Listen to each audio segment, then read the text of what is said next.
Hello, this is Jesse from the future sharing a brief message from our sponsor, Anchor by Spotify. If you haven't heard about Anchor, it's the easiest way to make a podcast, with everything you need all in one place. Let me explain. Anchor has tools that allows you to record and edit your podcast right from your computer or phone.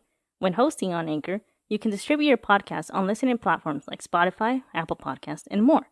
It's everything you need all in one place. And best of all, Anchor is totally free. You don't even have to pay for stuff. That's the best part about things that are free. Download the Anchor app or go to anchor.fm to get started. And now, back to the show.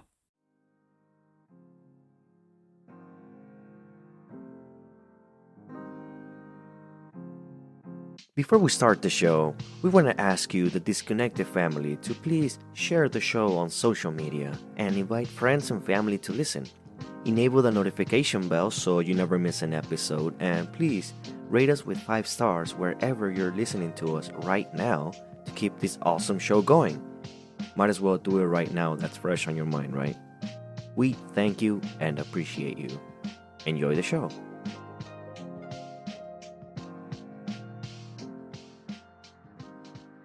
May not be suitable for younger listeners. Listener discretion is advised.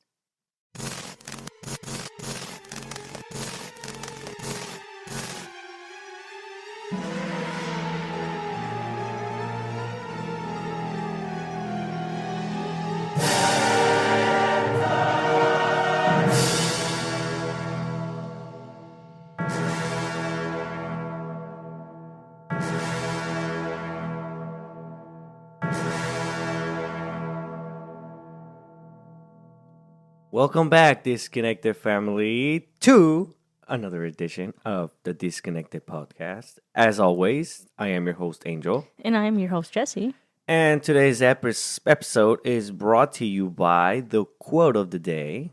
What? I didn't know we were doing this. Yeah. When nothing is going right, go left. Wow. I'm so inspired.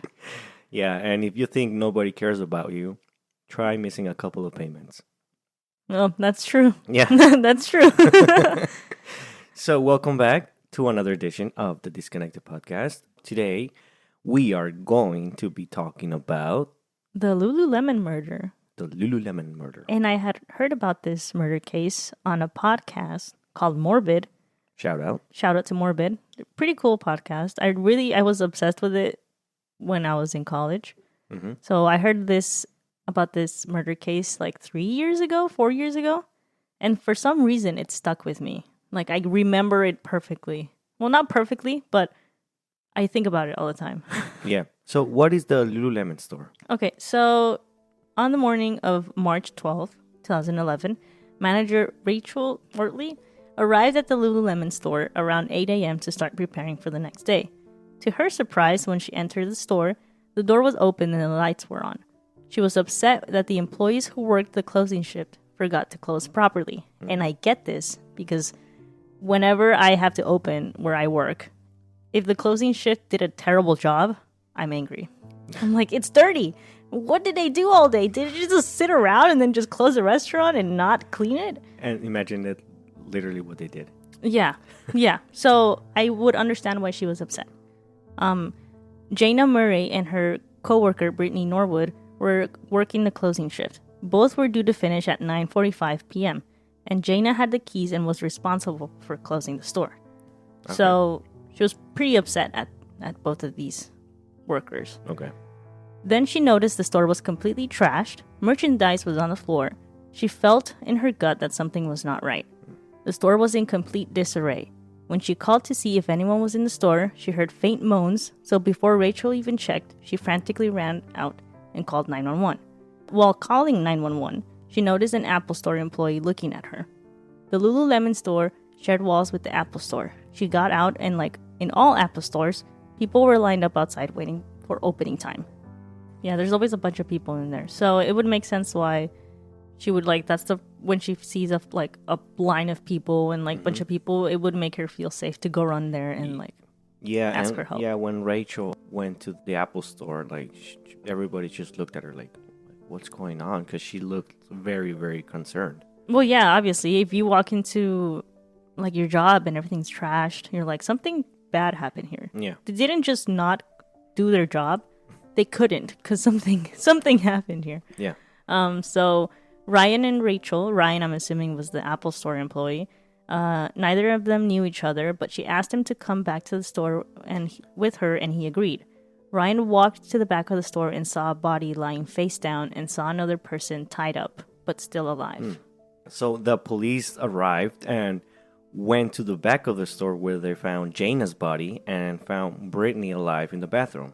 Brittany had cuts on her body. The crotch of her pants was torn, and her hands were tied above her head with a zip tie. Brittany was taken to the hospital where it was discovered that she had cuts on her legs, arms, chest, and forehead. They also found that she had a 1-inch laceration on her right hand parallel to her thumb. So it's like going down her palm. the webbing right here of the like between the thumb and the index finger. Yes. Like the little skin, she had just a cut, down she there. had a cut. Yeah, 1 inch. That's a very big cut. That's deep. Yeah. So when the police were looking around the store, they found 2 bloody footprints. One of the footprints was from a size 14 sneaker that was found in the store.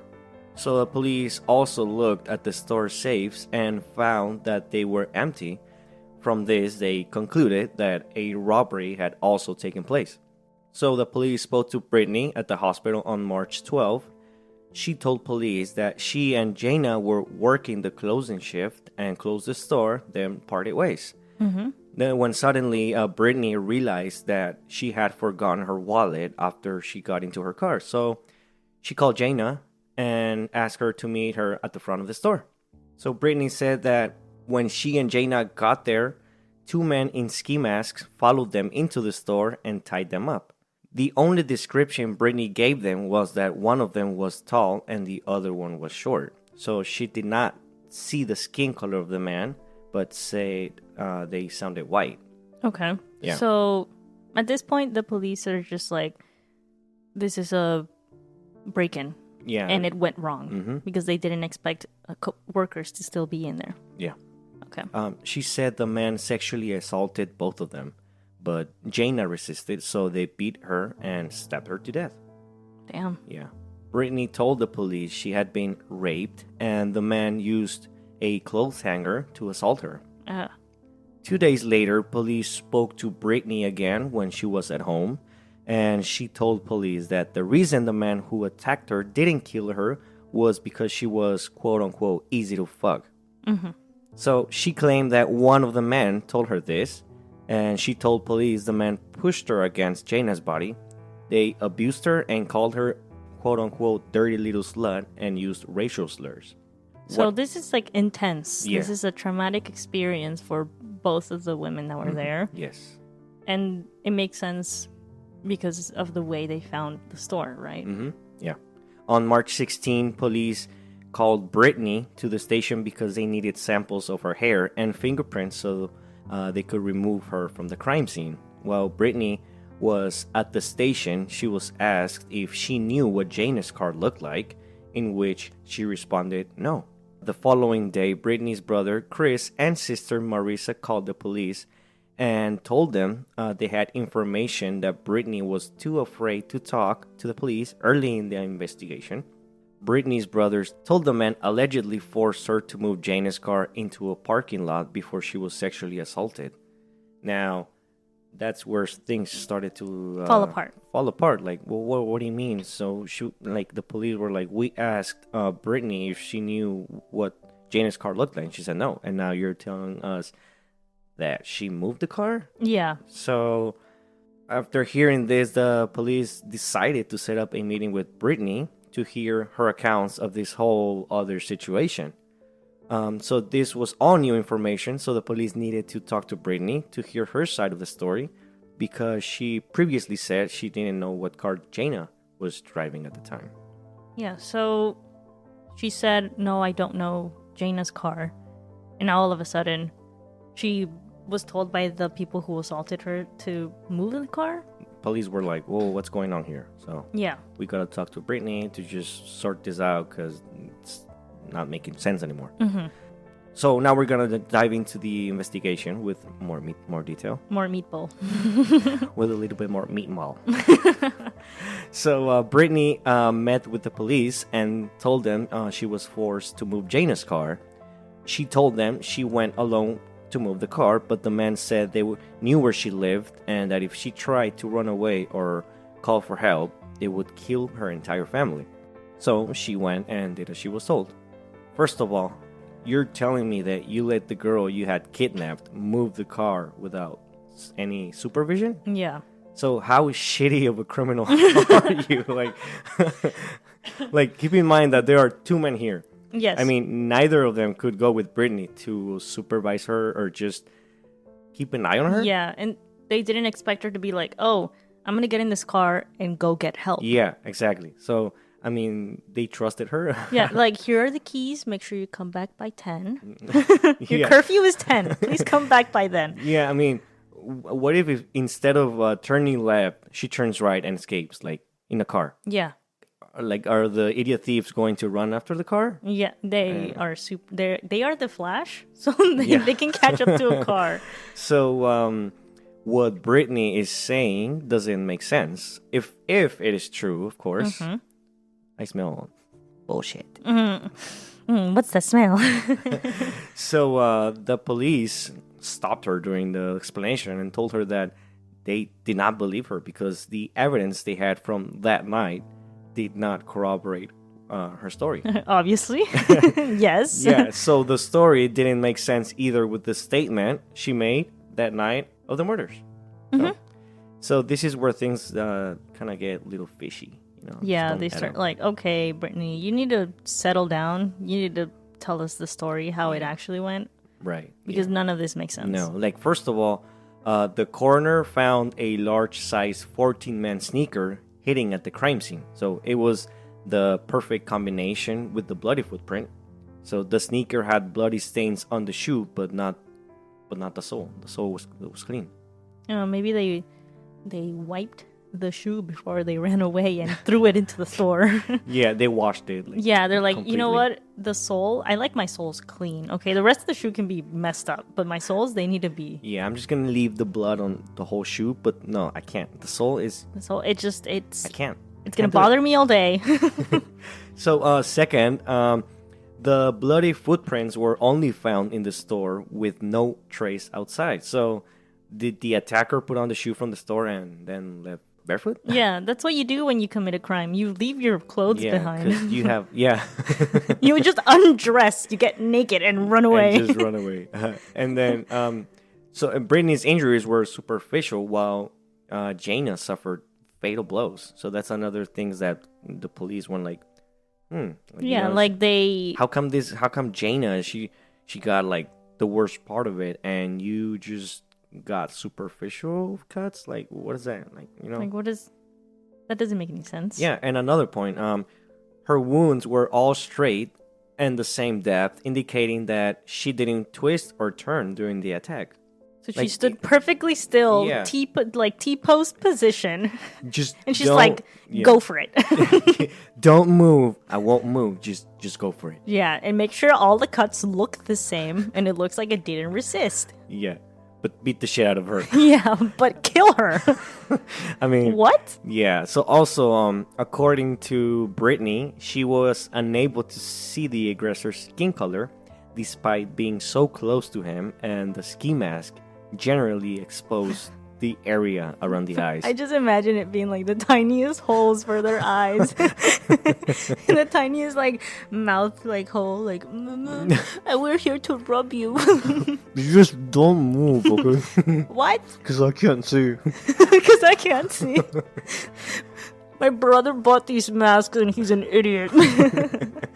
So, the other point that the police noticed, the car Jana was driving was parked so far away that she was likely able to get close to the store since it was 10 p.m. And then an officer also saw someone in the parked car at 12:30.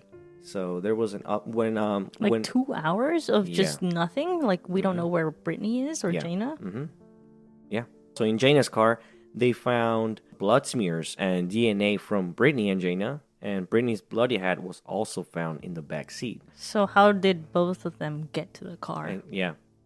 And then come back into the store where the robbers are?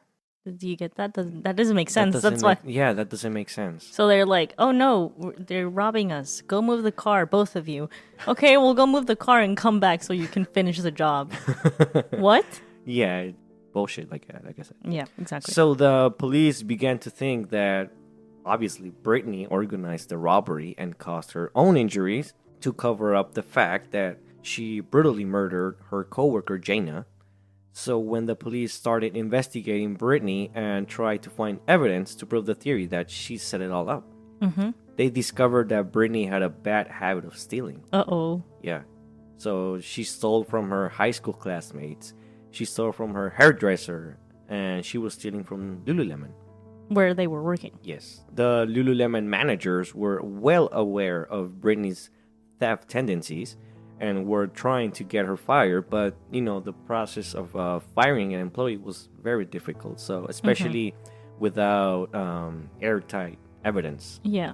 So they needed to catch her in the act so they could fire her. Yeah. While her absurd lies indicated that she was clearly not innocent of the crime, there was no hard evidence to indicate that she was the only one who committed the crime. Yeah, so the theory was she and other people committed the crime. Yeah, they thought that she had help from someone. Detective Drury tried to give Brittany into another lie while trying to blame Jana, who may have started the fight, and Brittany just reacted to them like the heat of the moment. She just reacted. Meanwhile, Detective Rubin tried a softer approach as he tried to approach sympathetically. But Brittany felt concerned and said she wanted to go home. If you didn't commit something, like if you didn't commit a crime or your conscience is clean, yeah, you're not gonna have any problems cooperating, telling what happened, what really happened. But to just say, you know what, I just want to go home. Like avoiding why? questions. Yeah, why do you want to go home? What are you hiding? What are you hiding? So, the two detectives could not deny her request unless they informed Brittany of her constitutional rights. Following the prosecutor's advice, they read her rights so that she could be interrogated for several more hours. However, Brittany stood by her story and denied everything. The detectives began convincing her brothers to see if they could get a confession out of her. Because she was not cooperating, she was not helping.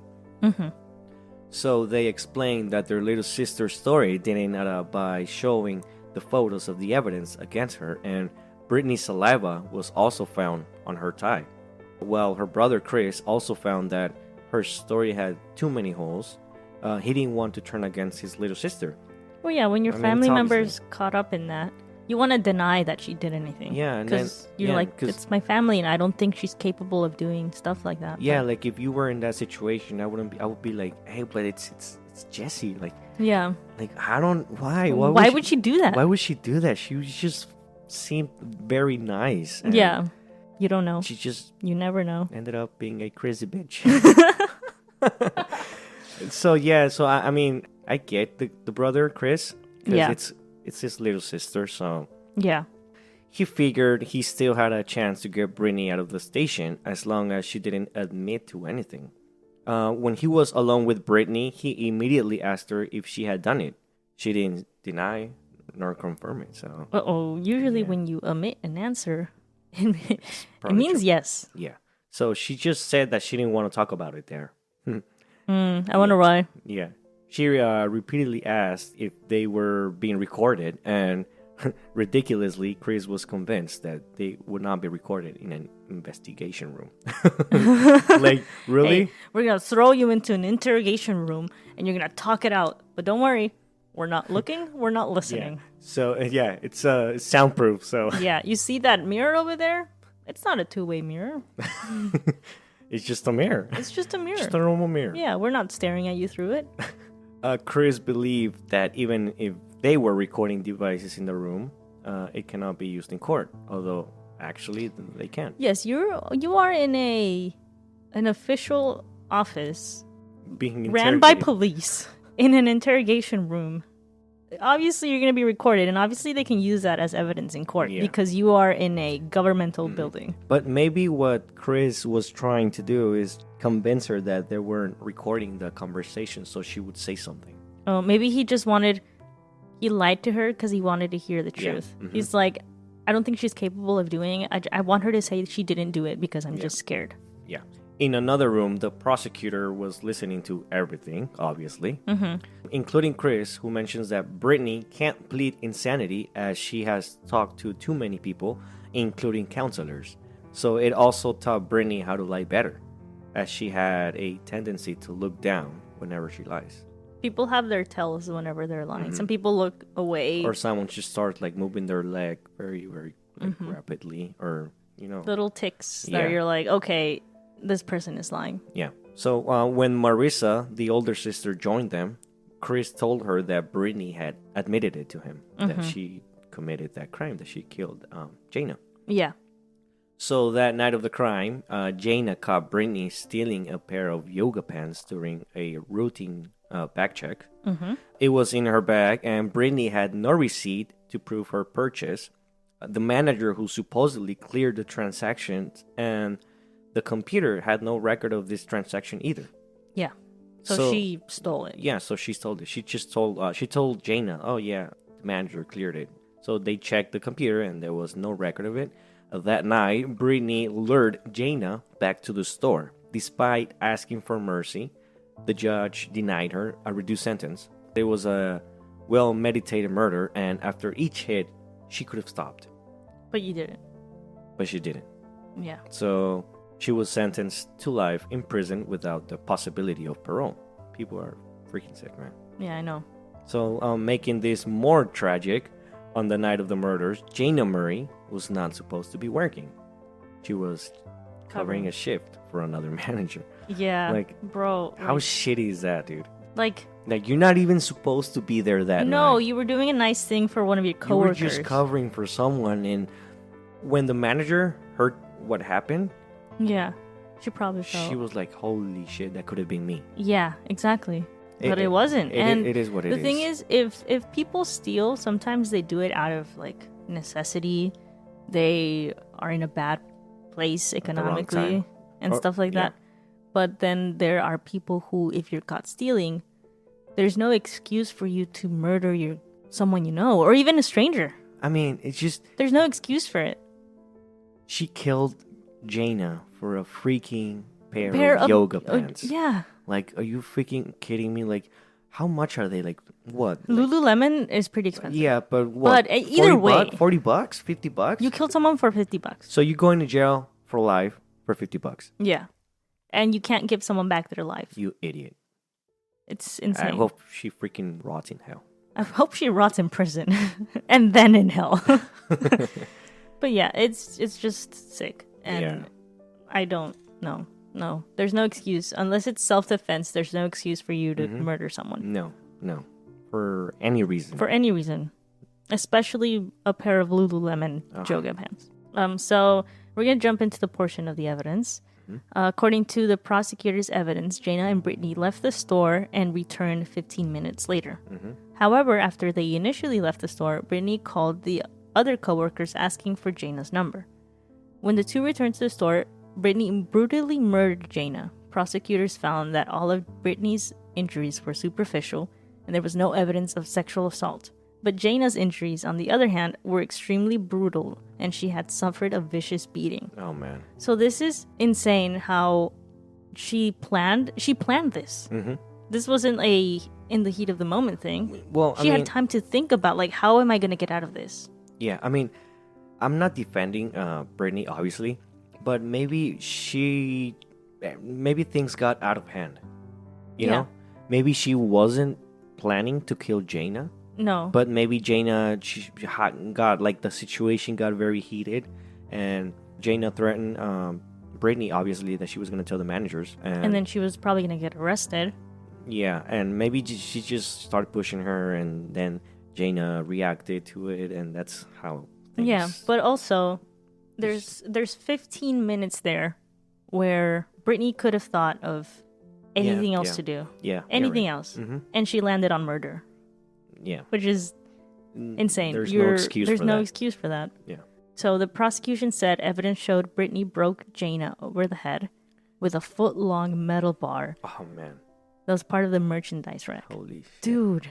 After hitting Jana once, Brittany chased her around the store and hit her with the metal bar repeatedly until she fell. Brittany used a knife, wrench, and hammer in the attack. She also tried to strangle Jana with a rope. Jana's hair and blood were found on a rope inside the store. The prosecution believes Jana was assaulted for 20 minutes, and most of her injuries were inflicted while she was still alive. Wow, imagine 20 minutes, like... Of trying to fight for your life. That must have been the longest 20 minutes of her life. And I know you just said maybe it was a heat of the moment thing. No. That was a heat of the moment thing is you choke someone out and like 2 minutes later they're dead. Mm-hmm. This is 20 minutes of her trying to kill her. Like she wanted her dead. Because she did everything she could. She hit her with a wrench, with a hammer. She stabbed her. She hit her with a metal bar. She could have stopped. She had the option of stopping, but like you said, she wanted to kill her. She wanted to kill her. Like she said, "This is my only way out. I have to kill my coworker." What? Crazy bitch. Yeah, exactly. So it's unbelievable that this is. How can you kill someone like this in cold blood? How freaking cold-hearted do you have to be to kill someone like this? So the Apple Store shared a wall with Lululemon, and according to the prosecution, Apple Store employees reported hearing noises shortly after 10 p.m. that same night. So the employees claimed to have heard moaning and shrieking. The sounds were so bad that one of the Apple Store employees reportedly complained to security about it. He claimed he heard voices saying, "Talk to me. Do not do this. Tell me what's going on." That was probably Jana, right? Yeah, she was like... please, what's going on? Just stop. Yeah, she was like begging for her life because she's like, "You don't have to kill me. Just talk to me." Maybe she wanted to even help her. Man. And she was trying to be a good person, good friend about it. This was followed by screams and calls for help, and then a cry, "God help me, please help me." Dude. No, I can't. That's just too much, man. That's just a lot. Poor Jana. I feel so bad for her, and I do not feel a single part of empathy for Brittany. No, hell no. No. The Apple employee who complained to the security left work shortly after 11 p.m. that night. None of them called the police. Ricardo Rios, one of the Apple Store managers, said it could be a private matter where one of them just got some bad news and the other was trying to get her to talk about it. Mm-hmm. Another Apple Store security guard, Wilbert Hawkins, wasn't too concerned, thinking the crashing noises was just them knocking over merchandise.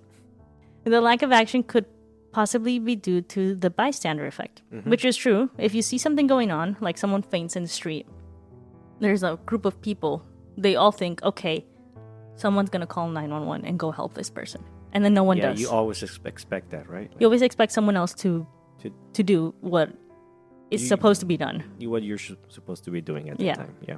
So, yeah, it makes sense. Or simply because Bethesda, one of Maryland's wealthiest suburbs, has relatively rare crime.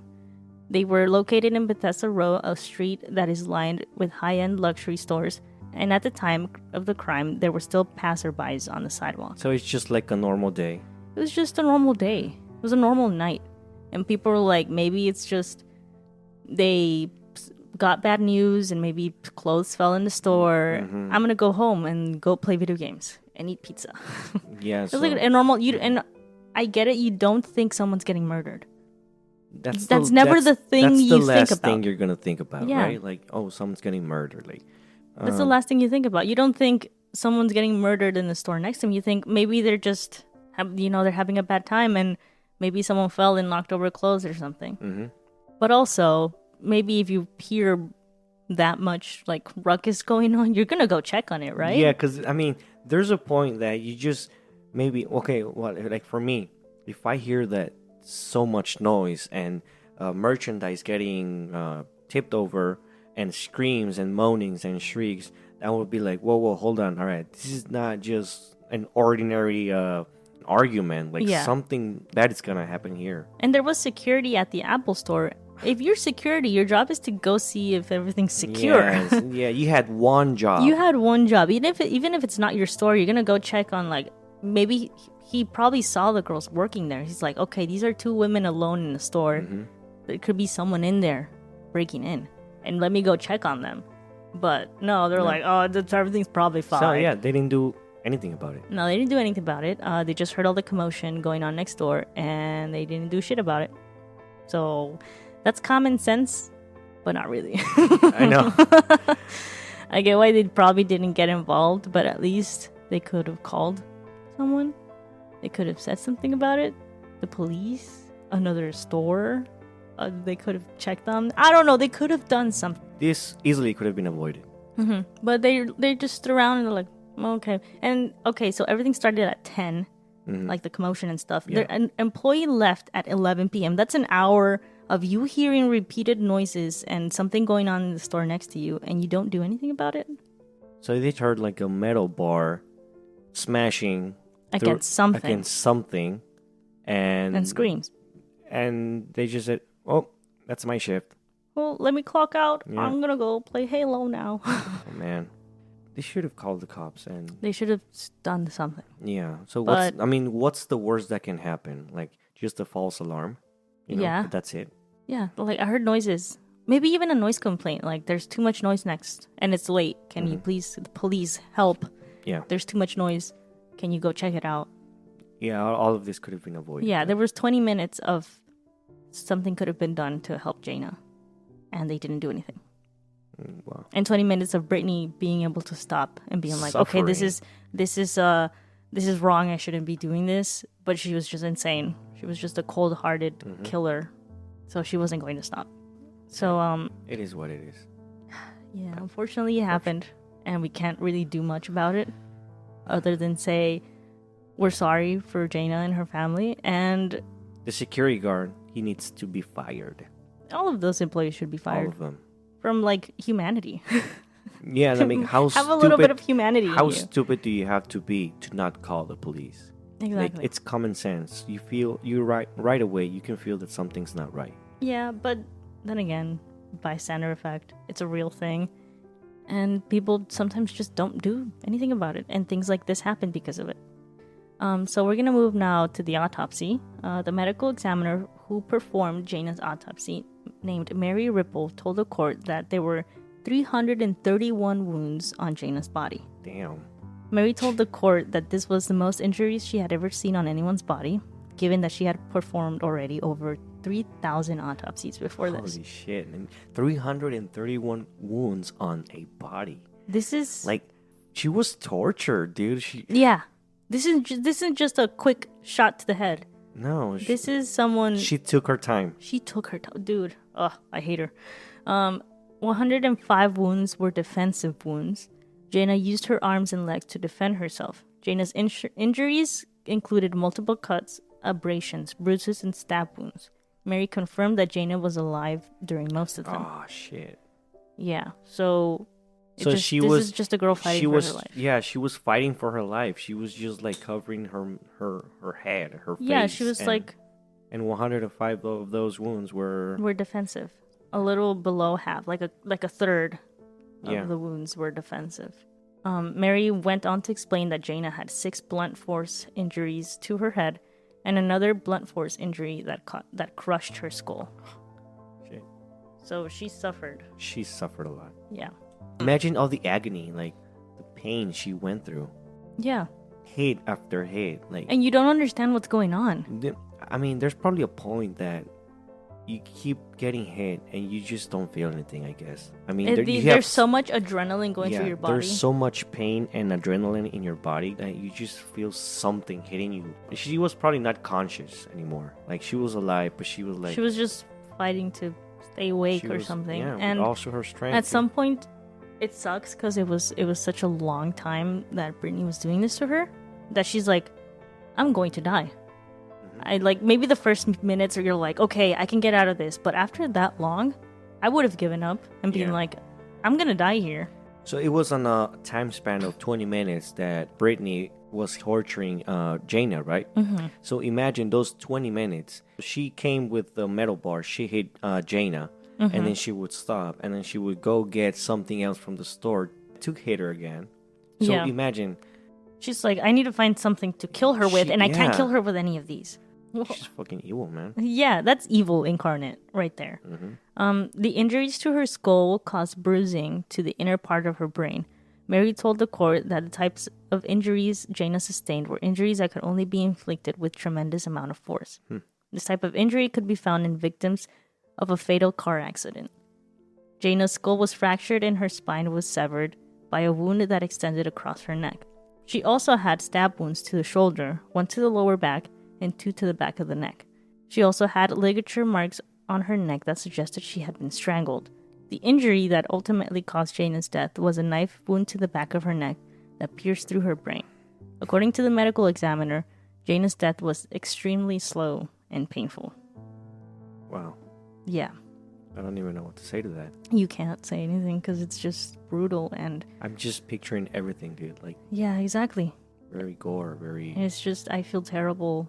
How cold-hearted do you have to be to stab someone on the back of the neck? And, holy shit. And do the rest of the things that you did. And we keep repeating ourselves. I know. But it's just now you know why I remember this episode so well. Like, I remember this from, like, I heard this story like 4 years ago. And it still shocks me to this day. Yeah. So it's just, I don't know. More evidence presented on trial. A trail of blood in the store indicated that Jaina was trying to crawl to the back door to escape her attacker, Brittany. Jaina's car was found parked a couple of blocks from the store, and Jaina's blood and Brittany's DNA were found in the car. Brittany told the police she moved Jaina's car the day after she was asked if she knew what Jaina's car looked like, in which she responded no. She told police that she was forced to move Jaina's car, but then she changed her answer to no. I don't know what car she drives. So the prosecution believed that Brittany tried to give police a reason to find her DNA in Jaina's car before they searched it and found it. There were 2 sets of prints in the store. One of the prints was from Brittany, and the other prints were from the size 14 shoes that were kept in the store for customers to try on clothes. Prosecutors believed that Brittany wore the size 14 shoes to stage the crime scene. They also said that Brittany was the one who took the cash out of the safe to organize the robbery. Yeah. So it appeared that both she and Jaina were victims of the attack. She also inflicted injuries on herself to make it look like she was a victim as well. So this is a person who still has enough of a brain capacity to set all of this up. Yeah. This isn't someone who lost their mind and just killed someone. This is someone who can still think logically, somewhat logically, and set all this up so she doesn't get caught for murdering her coworker. Yeah, and another thing that investigators found kind of strange is that they found Brittany with her hands tied, like zip ties, on the top. They found her like this, over the head. Over the head. Who stays like this? You can put your hands down. Yeah, exactly. They weren't like around a pipe or anything. No, they weren't tied to a pole or something. No, she just had her hands together over her head. Over her head. Like, who does that? Who really? That was weird. Yeah, like you can put your hands down. Yeah. They're falling asleep probably. And they also found teeth marks on the zip tie. You know, when you just go like like when try to tie it. Yeah. So she tied it with her she tied it with her own mouth. With her mouth. So they found like her teeth. Yeah. The teeth marks. Oh, bro, you're so stupid. Apart from being a cold-hearted killer, you're just stupid. Yeah, because when I was reading that, I was like, yeah, like that makes sense. She's so freaking stupid because she could have her hands just rest on your body and not just stay on top of your head. Like they're not tied. They're not tied to anything. They're just tied to your hand. Like your hands are like. Yeah. Good job, Brittany. You're going down as the world's worst person and also the world's biggest idiot. Yeah. We're going to move on to the verdict now. The defense said there was no premeditation. They claimed that Brittany attacked Jaina in the heat of the moment after they had a big fight over the stolen pair of leggings, because Brittany didn't want management to be informed. She lost control and used items in the store as weapons, eventually killing Jaina. Montgomery County Court Judge Robert A. Greenberg sentenced Brittany to life in prison without the possibility of parole. Hell yeah. Yes, as you should. And she deserves something worse than deserves that and more. Like, imagine spending your whole life in prison or a pair of yoga pants. And it's a dumb decision that could have been easily avoided if you were just a decent human being. She is a shitty human being. Yeah. And she's gonna rot in jail, so. Yeah. And then the notes here that you wrote said that some people are just plain evil. And that's true. That is evil. That is an evil person. Yeah. There are good people out there, and there are also evil people out there that should rot in prison. And she is rotting in prison. She will. And she'll rot in prison, and she'll rot in wherever else is after this life. So the Lululemon store, the managers, they put a little monument outside of their store in memory of Jaina Murray. Yeah. Dude, she was 30 years old. Dude. She was very, people would describe her as ongoing, adventurous, very happy all the time, smiling. This is a good person. Her smile, it was very contagious. Yeah. She had a very beautiful smile, and everybody would say very good things about her. Yeah. And that's what happened. And that's very, very unfortunate because she seemed like a very nice person. Good person. Yeah, and the worst part is that she wasn't even supposed to be there. Yeah, so it doesn't matter what you look like. It doesn't matter who you are. If you kill someone like that, you're a terrible person. Yeah. You're an evil person. You're going to burn in hell. You're going to burn in hell, and you're going to rot in prison. Have fun. Not really. I hope you have the worst time ever. Yeah. So thank you very much for listening. If you made it to the end, thank you. We love you. We love you. Please share the show in your social media with friends, with family, with your dog, with your cat, with your birdie, with your turtles. With your hamster. We're just going to go over all the pets that you can have that are tiny. So, please share the podcast.